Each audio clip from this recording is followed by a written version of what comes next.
Right then, it's that time of year again. Welcome back to the Star Sports Cheltenham video blogs. It's a new look Star Sports, I'll come on to that shortly, and a new look panel. But the first thing to announce is that the Star Sports interactive website is live. So for all these prices as we go through, go to the URL, and that's starsports.bet, and you can bet online with us. Finally, it's up and running. But like I said, a new look panel.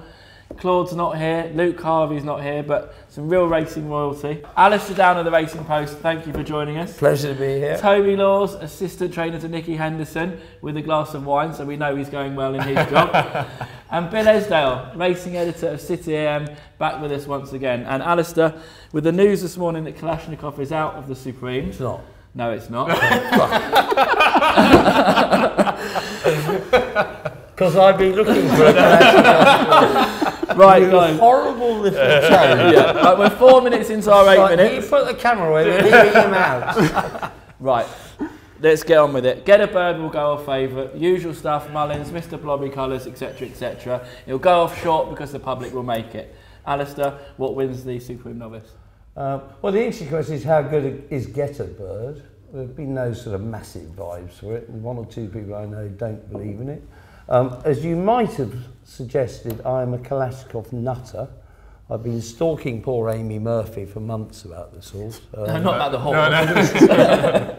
No. When it won at Wetherby, I liked it very much. Then it won at Doncaster on Hennessy Day, so I was watching it from Newbury, and I turned to John Meyer and said, well, that's certainly the best English novice we've seen this year. Mind you, Hundreds More can run.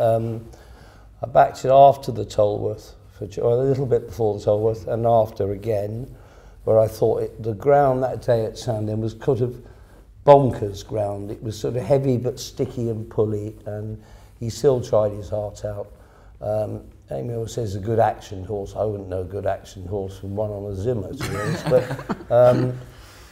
his victory in the Betfair was a tremendous performance. That thing Manus's looked like he was going to eat it. Blue Rouge. Yeah. And he just powered away. He struggled to go some paces, yet he was in front 2 or 3 out in both his previous races, and he was in front a good 150 yards for the last at Newbury. Well, I think the thing is, you swap the trainers, you swap the prices almost. So I remember when my tent of yours bolted up in the Betfair Hurdle, it went from 20s into 6 to 4. This went from 20s into 10s. Yeah. It's been nibbled away and is into 7-6 now. So, Toby, is Claimant Taken Forgan going to spoil the party? Claimant Taken is going to have to step up massively to spoil the party. I love the horse. But I think sort of his win at Ascot in sort of the Grade 2 was very good, but for a Supreme winner I would have wanted it to be even better. Yeah. And then he was a bit disappointing at Musselburgh. I do expect him to run very well. I would not be surprised if he gets into the frame by any means. I'd really expect him to be in the frame. Would definitely go better on better ground.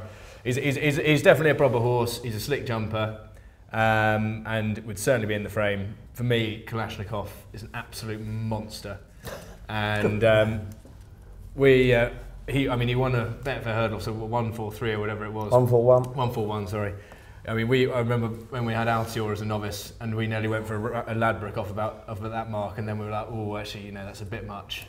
And I think if he can do that, and he's now on a mark which Altior was on when he won the Supreme.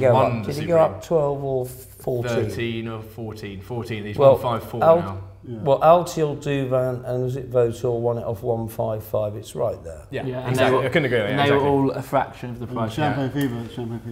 Bill, the voice of reason at the end. I think everything they've said is right. Getabird's got to go left-handed. He's got to probably brush up on his jumping. He's going to get quicker ground than he's probably used to.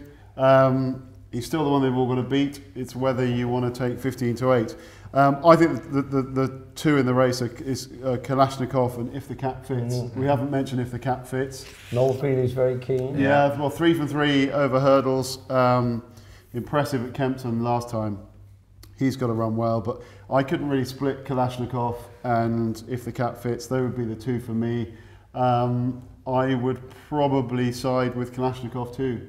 On the basis you touched on the point that if it was trained by Willie Mullins or Nicky, it would be half the price, if not Well, I shorter. like the price swap line. Yeah, they offer that. Of Mr. URL. Yeah, that's fine. You can have 15 to 8 about Kalashnikov. Does anyone think Somerville Boy will run a big race after beating that, or are we all happy that sort of just on that day it beat it, but generally? But I think for the people watching these videos, we've managed to mention the first 3 in the betting, which is, you know, not exactly the cleverest thing in the world. So can anyone make a case for anything bigger than 16? I'll make a case. I make a case for Paloma Blue. I mean, he's improving with every run. Whether he's good enough to trouble the front 3 or not, but he could hit the frame at a big price. And you know, Somerville Boy. I mean, if it was a soft ground festival, that comes right into it. But I think it was the ground that gave it the Tolworth win. I wouldn't be too keen on him on traditional kind of good to soft. Well, ground there went to soft. What are we talking about? Monday. So it was good to soft all round the day before. So it's not like it's deep as you might expect. And remember, and it will be the freshest ground of the festival. Yeah, it's all fresh ground, and 3 dry days there, and it dries out like a rung sponge. No. Yeah. Yes, not no. Anyway. So, how did you get this guy? 4 Kalashnikovs then, in short. 4 Kalashnikovs. Yeah, That sounds like the next Guy Ritchie film to me, 4 Kalashnikovs. Yeah, yes, and the funeral. Indeed. That's somebody else. No, don't bring Claude back into it. But he's out there. Anyone who's wondering, Claude's still going well. He's drinking the Atlantic and he sends his love. So yeah, he's reached the Azores. In short, 4 Kalashnikovs. And if you want to take the 6 or 7, then you've got to get yourself to starsports.bet. But whatever you back in the Supreme, enjoy the race, and please let this video finish now. Thank you very much.